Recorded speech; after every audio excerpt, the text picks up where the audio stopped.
Ayu, kau tidak mungkin meraih bintang. Kau tidak akan bisa memeluk bulan.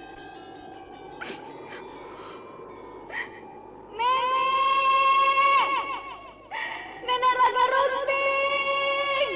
Ayu! Ayu!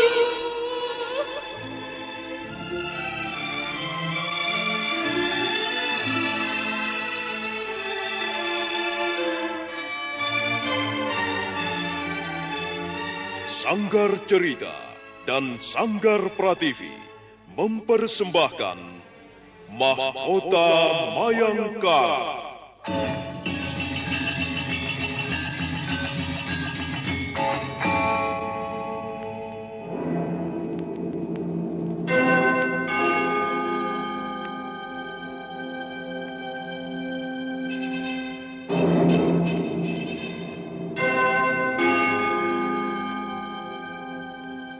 Cerita ini lanjutan dari Tutur Tinular. Kisah berlangsung pada zaman pemerintahan Prabu Jayanegara atau Kala Gemet, Raja Majapahit yang kedua.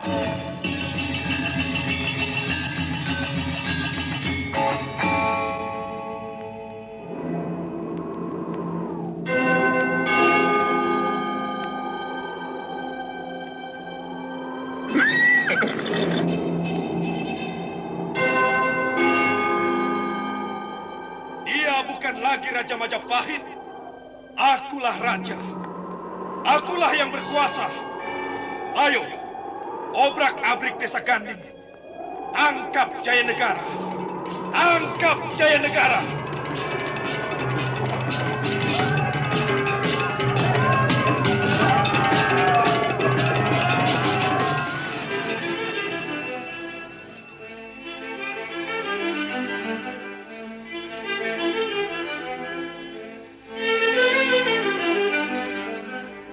Naskah ditulis dan diolah oleh S. Tijab, hiasan musik dan sutradara C. Ispriyonoka.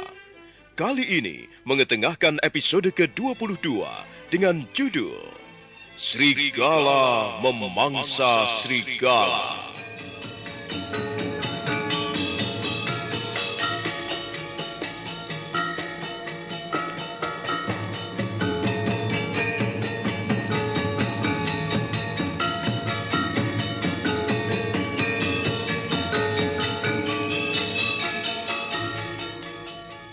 Dalam seri ke-651 ini didukung oleh para pemain Harry sebagai Rayuyu, Diana sebagai Nyai Lalita Grata, Peggy sebagai Kusir, Sunario sebagai Arya Tada, Hari Akik sebagai Gajah Mada, Amir sebagai Kuda Parasuta, dan Asdi Suhastra, pembawa cerita. Selamat menikmati.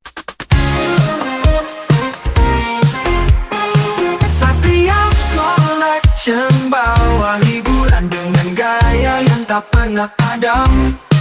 Jangan ragu, klik subscribe, jadikan harimu lebih hidup.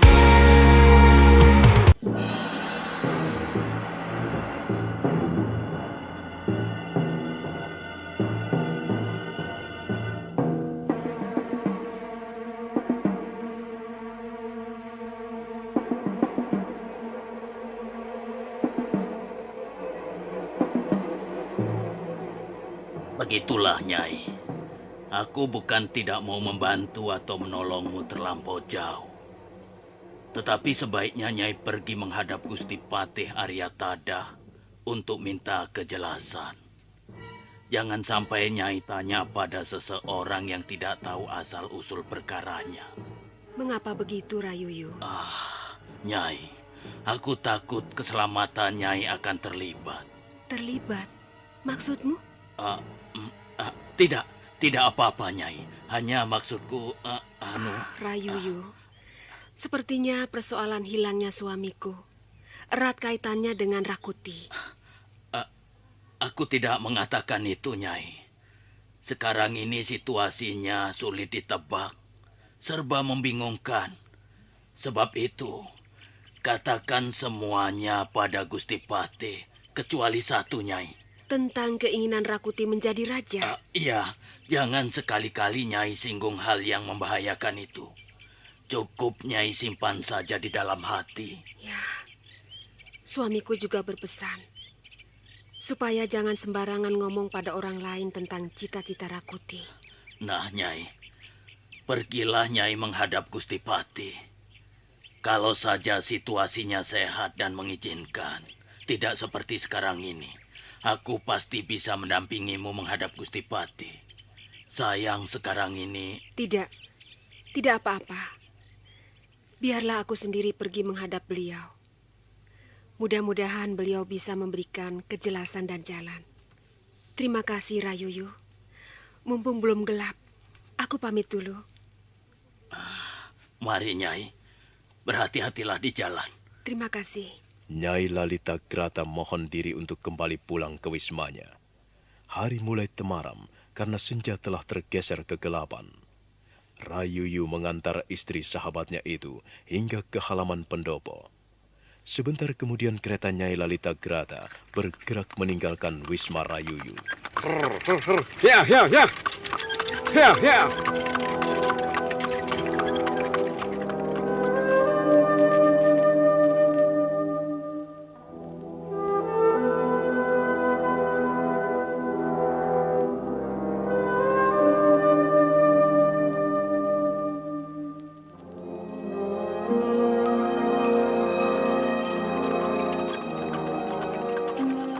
Kereta yang ditumpangi Nyai Lalita Grata berderak-derak di atas jalanan berbatu, membelah kesunyian malam.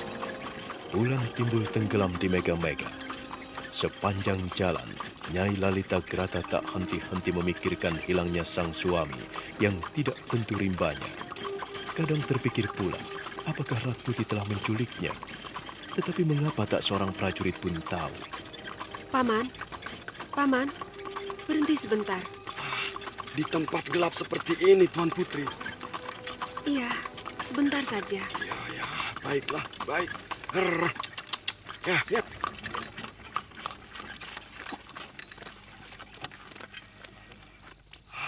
Ada apa, Tuan Putri? Kenapa berhenti di tempat gelap seperti ini, Tuan Putri?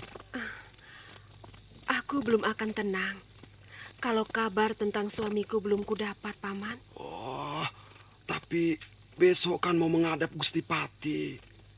Barangkali saja Gusti Patih dapat menjelaskan. Aku tidak bisa menunggu besok, Paman. Jadi malam ini juga Tuan Putri mau menghadap ke Istana Kepatihan? Ya, malam ini saja kita ke Istana Kepatihan. Ayo, Paman. Belokkan arah kereta ke sana. Baiklah. Hiya.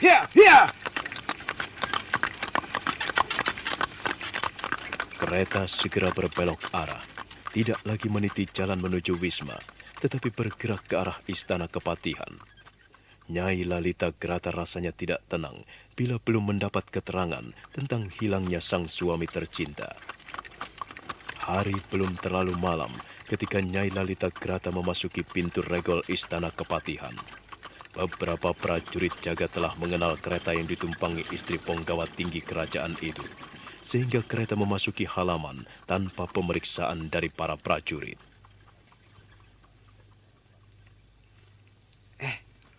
Kau lihat penumpang kereta yang baru saja melewati kita? Ya, aku tahu. Itu istri Tuan Rawedeng. Kenapa? Cantik ya, cantik dan manis. Ya, semua orang tahu kalau Nyai Lalita Grata itu cantik, manis, dan memiliki bentuk tubuh yang bentuk tubuh yang bagaimana? Kok berhenti? Tidak layak kita membicarakannya. Itu kan istri pejabat, istri atasan kita, Saru. Tidak, Kang. Wong cuma kagum saja kok. Wah, Ayune, kalau saja aku jadi pejabat dan punya istri secantik itu. Terus kamu mau apa? Kerja dengan penuh semangat. Membanting tulang siang malam. Alah, buat apa?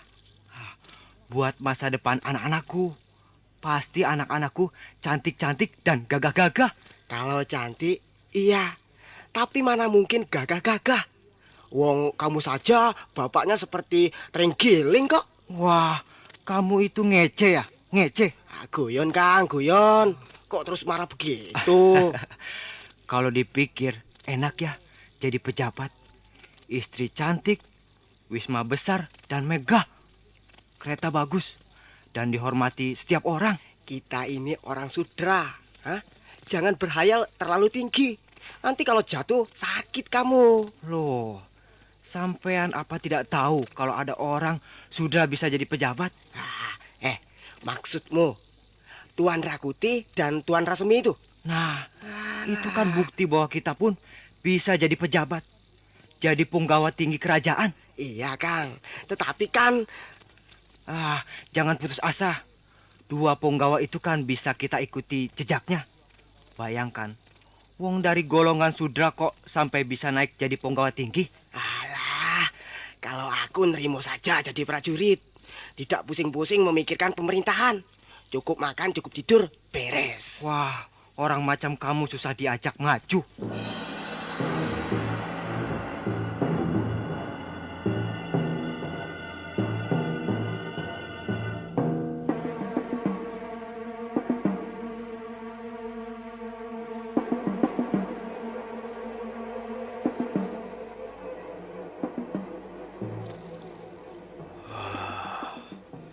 Jadi sudah beberapa hari ini suamimu Rawedeng tidak pulang.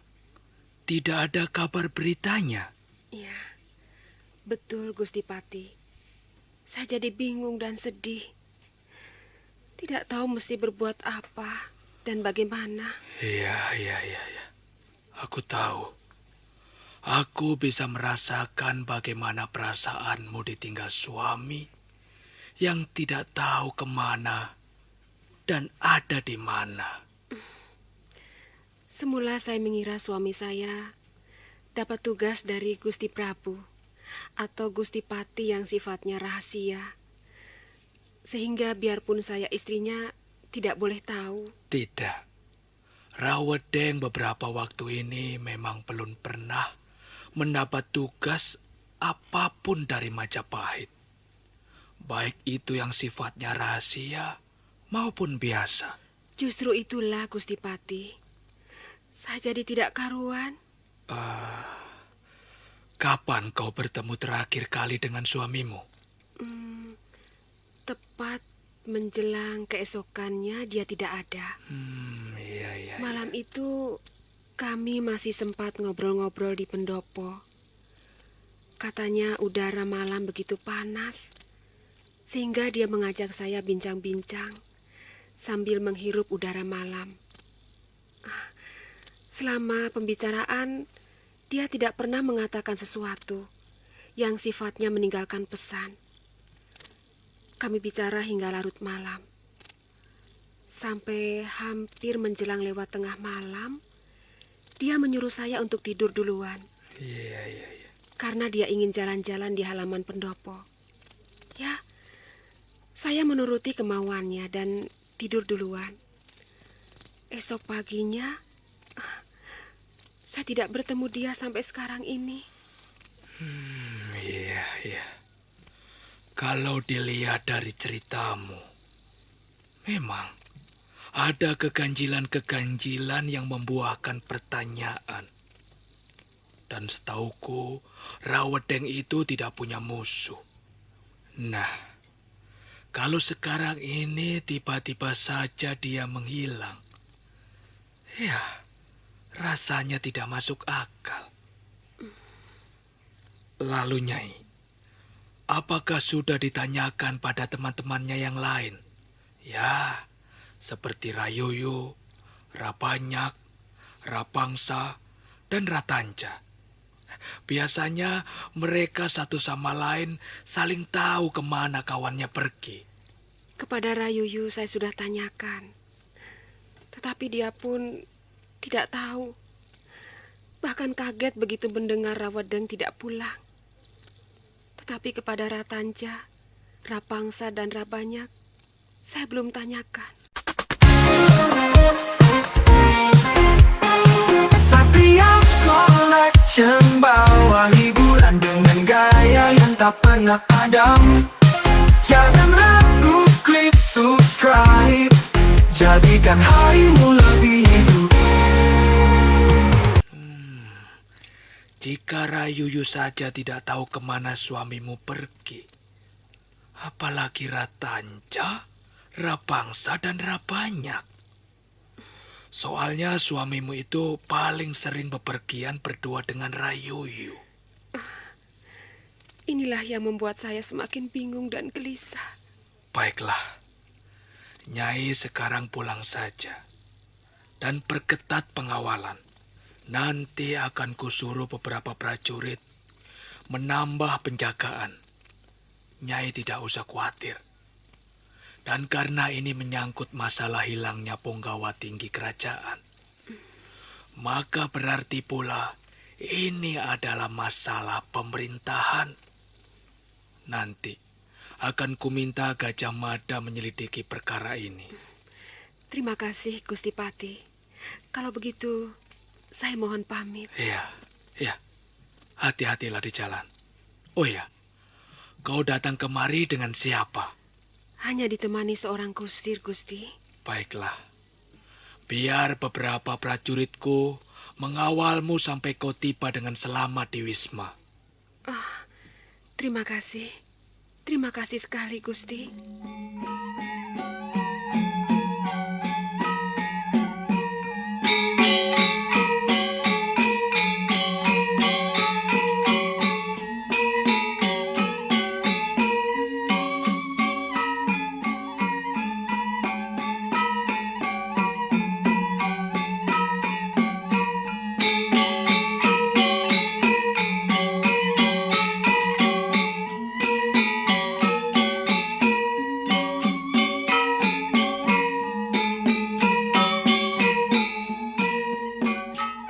Pagi harinya, setelah semalam Nyai Lalita Grata, istri Rawedeng datang menghadap, Arya Tadah lalu memanggil bekal Gajah Mada.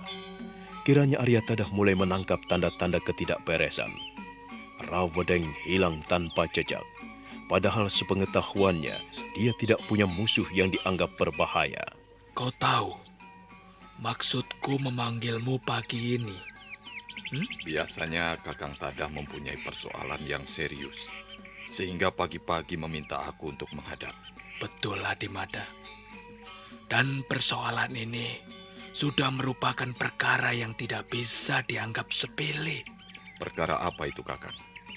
Semalam Nyai Lalita Grata, istri Rawedeng, datang ke sini. Katanya sudah beberapa hari ini suaminya tidak pulang. Kalaupun pergi, entah pergi kemana. Mengapa bisa begitu, Kakang? Itulah sebab musabab aku memanggilmu sepagi ini, Di. Apakah sudah ditanyakan pada teman-temannya yang lain? Biasanya Rawedeng selalu berdua Rayuyu. Rayuyu tidak tahu apa-apa. Malah katanya ikut kaget waktu Nyai Lalita Grata datang menanyakannya. Kalau Rayuyu saja malah kaget dengan kepergian atau hilangnya Rawedeng, ini berarti perkaranya tidak sepele, Kang. Iya, sebab itulah aku ingin memberimu tugas untuk menyelidiki perkara ini, Adimada. Kau sanggup kan? Tugas ini adalah perintah yang datang dari Gusti Mapati Hamangkubumi. Oleh karena itu aku harus sanggup menjalankannya. Bagus. Terima kasih, Di. Jalankanlah tugas ini sebaik mungkin. Carilah keterangan-keterangan di mana punggawa tinggi itu berada. Kalau hilang, selidikilah di mana rimbanya. Kalau mati, selidikilah di mana mayatnya. Dan kalau diculik, selidikilah siapa dan kelompok apa yang menculiknya. Baik, Gusti. Saya akan mencarinya sampai dapat. Pergilah. Berangkatlah. Doa restuku menyertai tugasmu, Di. Kalau begitu, saya segera saja mohon pamit.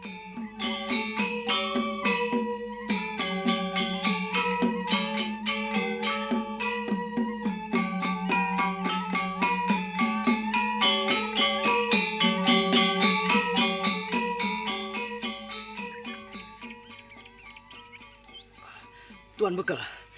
Tuan Bekel Gajah Mada memanggil saya? Iya, aku ingin minta bantuanmu, Kuda Parasuta. Bantuan apakah itu, Tuan? Apakah mengantar surat ke Gunung Lejar atau... Tidak. Ada persoalan yang tidak kurang pentingnya. Nampaknya persoalan ini cukup serius. Serius dan harus segera diselesaikan. Barangkali saya belum boleh mengetahuinya. Boleh. Boleh, Kuda Parasuta. Karena aku ingin tugas ini kita selesaikan berdua saja. Sepertinya tugas rahasia, Tuan Bekel. Iya, tepat. Karena kita harus mencari tahu di mana dan kemana Rawedeng berada. Tuan Rawedeng hilang? Begitu maksud Tuan Bekel? Gusti Mapatih Hamangkubumi memerintahkan aku untuk mengusut perkara ini sampai tuntas, Kuda Parasuta. Iya, saya akan mendampingi Tuanku Bekel hingga perkaranya selesai. Kuda Parasuta. Iya, Tuanku Bekel. Kita harus bekerja dengan diam-diam. Tampunglah semua keluh kesah masyarakat. Omongan-omongan maupun obrolan mereka. Biasanya di kalangan rakyat, sesuatu berita atau peristiwa mudah kita dapat. Sebab itu, kita harus mulai dari bawah, dari masyarakat. Baik, Tuanku Bekel. Saya akan menyusup ke pasar-pasar, menyelinap di antara kerumunan orang, dan keluar masuk kedai-kedai minuman untuk mencari tahu kalau ada sesuatu yang bisa kita peroleh dari mulut mereka. Iya, bagus. Sebuah gagasan yang bagus. Kerjakanlah itu secara diam-diam dan tersembunyi. Jangan sampai tahu kalau kau adalah seorang prajurit. Saya akan mengenakan penyamaran, Tuanku Bekel. Bagus sekali. Begitu ada sesuatu yang kau anggap penting, segera beritahu aku. Kita bicarakan, baru kemudian kita selidiki lebih lanjut. Mencari berita atau suara-suara di antara rakyat memang langkah yang tepat, Tuanku Bekel. Karena mereka adalah sumber yang bisa kita andalkan. Baiklah, kalau begitu, selamat menjalankan pekerjaan. Aku akan menyelidiki sumber-sumber yang berasal dari kalangan istana.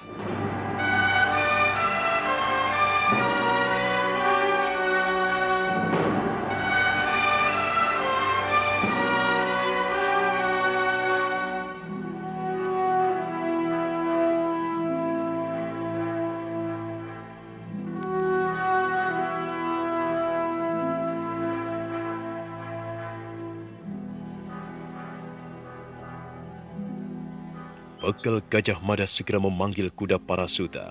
Demikian mendapat tugas dari Gusti Patih Aryatada untuk menyelidiki perkara hilangnya penggawa tinggi Rawedeng. Gajah Mada dan Kuda Parasuta sepakat untuk memulai penyelidikan lewat suara-suara yang diperoleh dari tengah masyarakat. Baik itu masyarakat luar istana maupun masyarakat di lingkungan dalam istana. Demi kelancaran pekerjaan itu, mereka menjalankannya secara rahasia dan diam-diam. Ingat, Kuda Parasuta, kita harus menjalankan pekerjaan ini secara diam-diam dan rahasia. Jangan sampai siapapun tahu, sebab hanya akan menyulitkan penyelidikan. Baik, Tuanku Bekel. Saya akan menyusup ke pasar-pasar, menyelinap di antara kerumunan orang, dan keluar masuk kedai-kedai. Biasanya dari mulut mereka, kita akan mudah memperoleh keterangan-keterangan yang berguna untuk penyelidikan selanjutnya. Bagus. Suatu gagasan yang bagus sekali. Kerjakanlah sebaik mungkin. Tapi jangan sampai mereka tahu kalau kau adalah seorang prajurit. Saya akan mengenakan penyamaran, Tuanku Bekel. Bagus. Dan kalau ada sesuatu yang penting, segera beritahu aku dan kita bicarakan untuk menghadapi langkah-langkah selanjutnya. Kuda Parasuta. Ya, Tuanku Bekel. Sementara kau menyusup di luar, di antara masyarakat, aku akan menyusup di dalam lingkungan istana. Mudah-mudahan dari kedua lingkungan ini, kita bisa mendapat keterangan yang berharga. Iya. Saya kira langkah awal yang jitu, Tuanku. Baiklah. Saya mohon diri untuk segera memulai pekerjaan ini. Kerjakanlah. Dan hati-hatilah, Kuda Parasuta. Terima kasih Tuanku Bakal.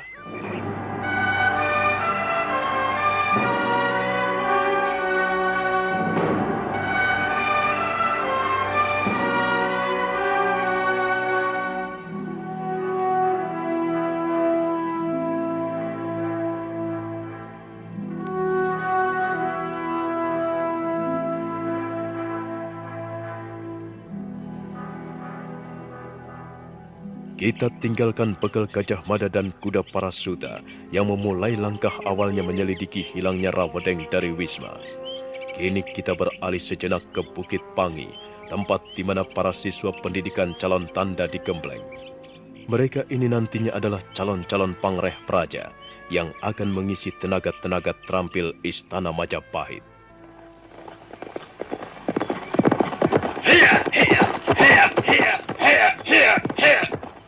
Siang itu, seorang penunggang kuda baru saja memasuki area pusat pendidikan calon tanda. Dia adalah Rakai Kembar. Begitu sampai di depan pendopo, langsung saja dia memasuki pendopo dengan langkah agak tergesa-gesa. Kembar, ada apa? Aku ada berita yang penting untuk diketahui Bapak Brahmana Ratu Kuning. Berita penting apa? Sebaiknya kita bicara di dalam saja. Karena berita ini belum boleh diketahui oleh siapapun. Baik, mari kita ke dalam. Apakah Bapak Brahmana Ratu Kuning ada di dalam? Aku kira ada. Karena dari pagi, beliau kulihat belum keluar dari ruang biliknya. Baiklah, kita bicarakan bersama Bapak.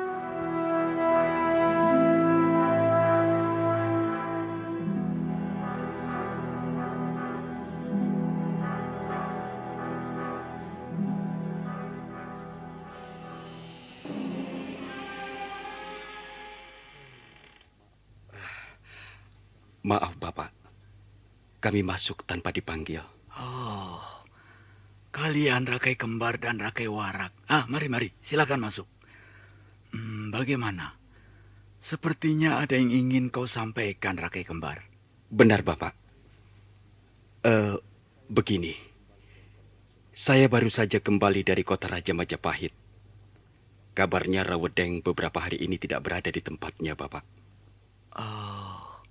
Rawedeng tidak ada di tempatnya. Maksudmu? Saya mencoba curi dengar melalui para prajurit jaga. Katanya sudah beberapa hari belakangan ini dia tidak kelihatan, Bapak. Barangkali dia mendapat tugas dari Gusti Prabu.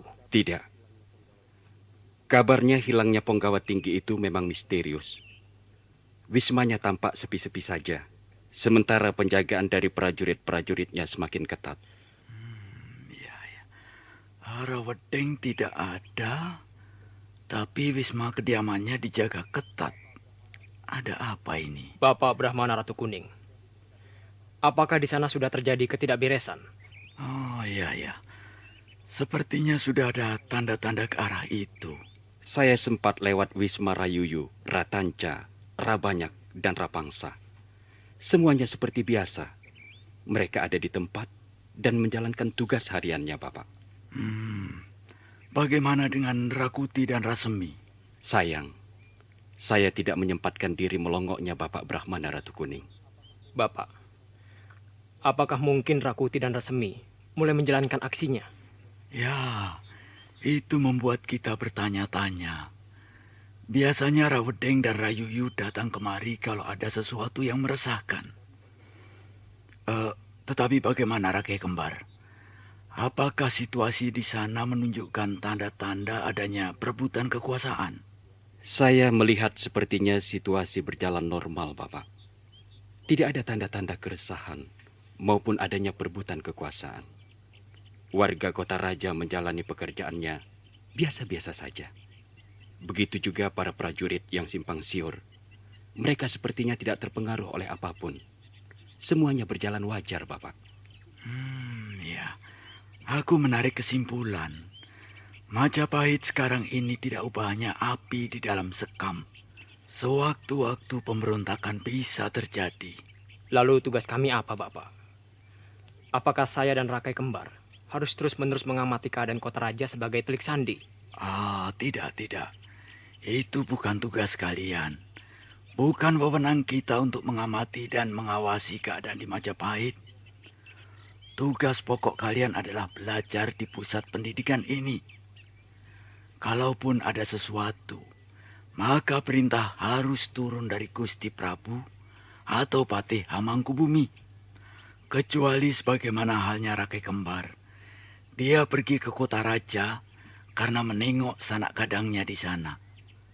Sambil lalu dia bisa mengamati situasi. Tetapi kalau khusus kita mengamati, maka ini bukan wewenang kita. Satria Collection bawa hiburan dengan gaya yang tak pernah padam. Jangan ragu, klik subscribe. Jadikan harimu lebih hidup. Oh iya, Bapak. Ada satu yang saya hampir lupa. Katakanlah, apa itu? Rupanya di sekitar pinggiran kota Raja Majapahit mulai dijalari pembunuhan. Pembunuhan? Katakan secara jelas. Pembunuhan macam apa, Kembar? Entahlah pembunuhan ini berlatar belakang apa.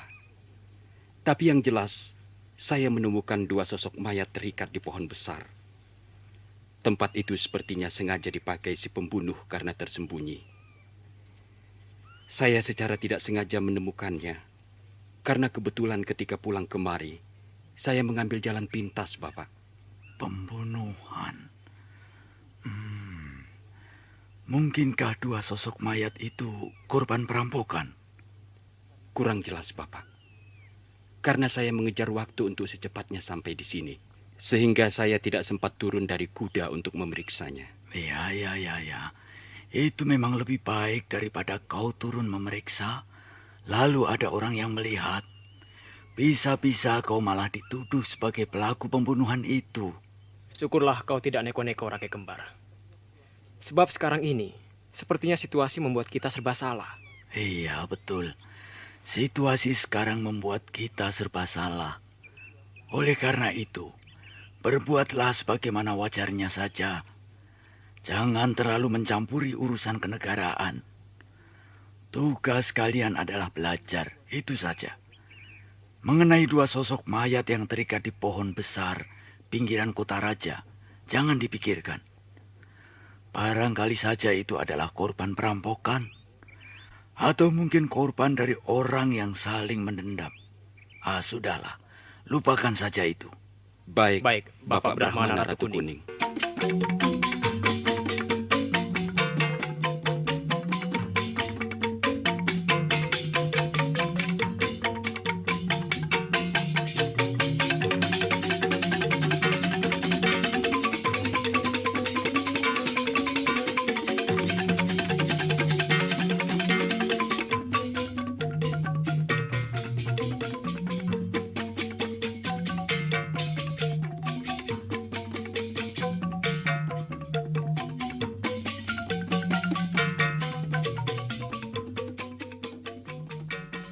Kita kembali ke kota Raja Majapahit. Pagi itu di sebuah pasar, tampak kuda parasuta berpakaian jembel jalanan, melangkah di antara kerumunan orang dan kedai-kedai makanan dan minuman. Dia mengamati setiap kerumunan, dia menyelinap di setiap pembicaraan. Langkah awal menyelidiki perkara hilangnya penggawa tinggi kerajaan, mulai dijalankan dengan penuh kewaspadaan dan hati-hati. Keadaan masyarakat sepertinya biasa-biasa saja. Sudah beberapa pasar ku masuki, tapi keterangan tentang sesuatu yang bisa kujadikan patokan belum ada. Obrolan di kedai-kedai atau pinggiran jalan juga belum ada yang memberiku keterangan yang berarti. Kemana lagi aku harus mencari keterangan? Kuda parasuta berjalan sambil mencoba mendengarkan percakapan orang-orang di sekitarnya. Tak seorang pun di antara orang-orang itu tahu bahwa di sela-sela kesibukan pasar ada seorang prajurit Majapahit beringsut-ingsut dari satu kerumunan ke kerumunan yang lain. Satu kedai di sudut pasar itu belum aku datangi.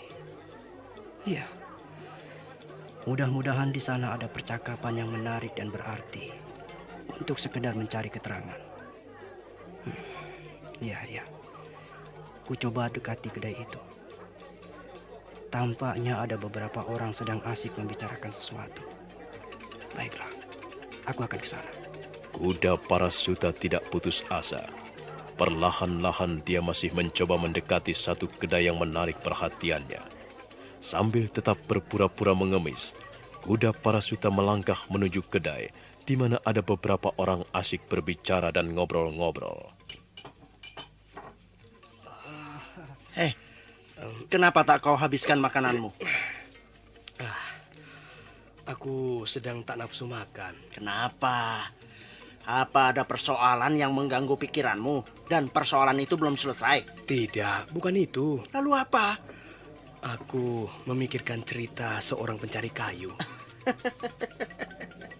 Kau ini seperti bocah saja. Dengar cerita langsung jadi pikiran. Tapi cerita yang kudengar ini aneh. Aneh dan mendirikan bulu kuduku. Kau penakut sekali. Tidak salah kalau kau kukatakan seperti bocah. Baru dengar cerita sudah ketakutan. Sungguh. Cerita ini benar-benar menjijikkan dan membuatku merinding ngeri. Itukah sebabnya kau tidak bisa makan banyak? Iya. Aku terpengaruh oleh cerita itu. Aku jijik dan ngeri. Coba ceritakan padaku. Baik. Kemarin, ketika aku berkuda memasuki kota raja ini, ada seorang pencari kayu tiba-tiba menghadangku. Dia seperti ketakutan. Badannya gemetar dan wajahnya pucat pasi. Apakah dia melihat hantu? Tidak, bukan itu. Tapi dia mengatakan ada dua sosok mayat terikat di sebuah pohon besar.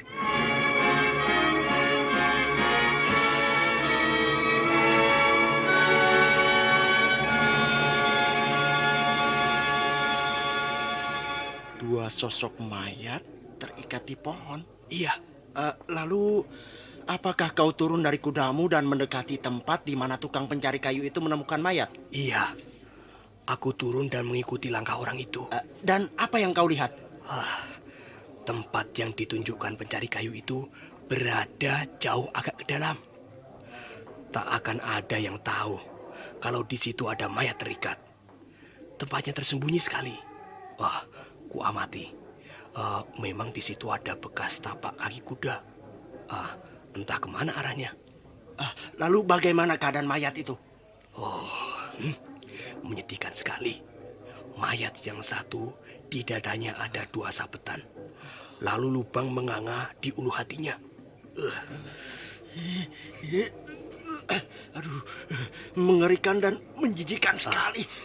Mayat itu sepertinya sudah lebih dulu dibanding mayat yang kedua. Apakah mayat pertama sudah membusuk? Iya, sudah menebarkan bau busuk yang membuat perut mual dan mau muntah. Lalu mayat kedua? Mayat kedua nampaknya sudah mulai membusuk juga. Ada luka di kedua paha kiri dan kanannya. Lalu sabetan pada lehernya.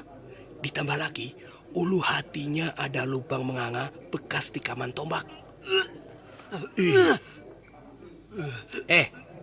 Kenapa kau? Ada apa? Aku jijik dan ngeri.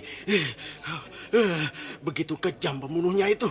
Ya, kukira kekejaman itu tak ada bandingnya. Bayangkan saja, tubuh dalam keadaan luka parah di sana-sini, darahnya mengucur.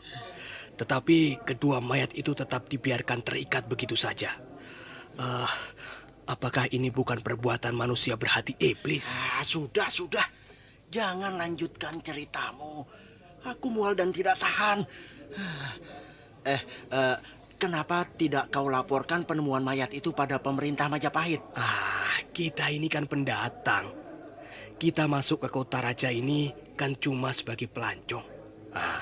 Aku takut laporanku malah bikin repot sendiri. Ditanya ini dan itu. Ya, salah-salah malah dicurigai sebagai pembunuhnya. Lalu pencari kayu itu apa tidak datang melapor? Ya, dia sendiri ketakutan. Malah dia minta aku yang lapor ke pemerintah Majapahit. Tidak. Aku tidak mau cari perkara. Hidupku sendiri saja sudah susah. Mau mengurusi perkara orang. Tidak. Aku tidak mau repot-repot dan terlibat. Kalau begitu kita tinggalkan tempat ini saja. Nanti kalau ada yang dengar ceritamu, Ya? Malah kita berdua yang tambah repot. Ayo, kita bayar dulu makanan ini. Ya, ayo. Dua orang pendatang itu lalu beranjak membayar makanan dan minumannya. Setelah itu mereka pergi keluar meninggalkan kedai. Di pintu kedai keduanya berhenti sejenak. Pengemis itu sedari tadi memperhatikan kita terus. Ya, mungkin dia lapar dan haus. Kasihan. Sementara dia menahan lapar dan haus, kita malah tidak menghabiskan makanan. Itulah hidup. Sementara ada orang makan dan minum sepuasnya sampai tidak habis dan dibuang. Sementara itu pula, ada orang yang sama sekali tidak bisa makan dan minum. Keadaan yang sama sekali berlawanan. Sudahlah. Berikan uang recehmu dan kita tinggalkan tempat ini. Pengemis, kemari cepat. Iya Tuan. Ada apa Tuan? Ini, sedikit uang untuk mengganjal perutmu yang kosong. Wah, terima kasih Tuan. Terima kasih sekali. Tuan-tuan yang baik hati. Semoga Dewata Agung berkenan membalas amal budi Tuan berdua.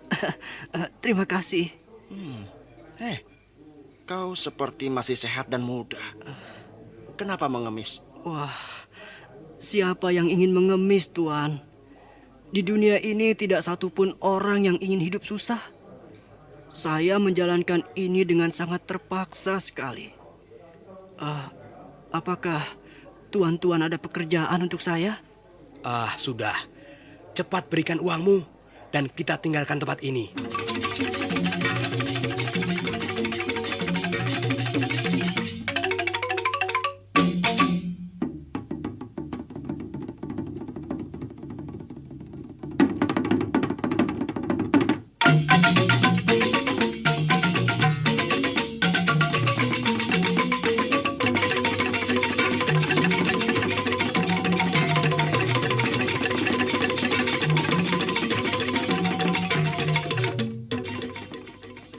Dua pendatang di kedai itu ngobrol tentang dua mayat yang terikat menyedihkan di pinggir kota Raja Majapahit. Kuda Parasuta merasa mendapat keterangan yang sangat berarti. Nah, apakah benar dua mayat yang dilihat rakai kembar dan pendatang itu adalah mayat Rasmi dan Rawadeng? Saudara pendengar, silahkan menunggu seri berikutnya. Sampai jumpa.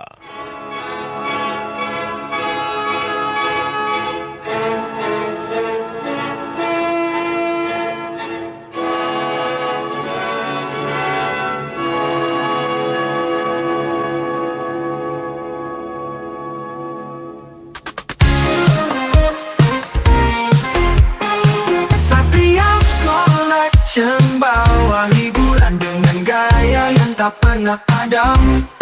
Jangan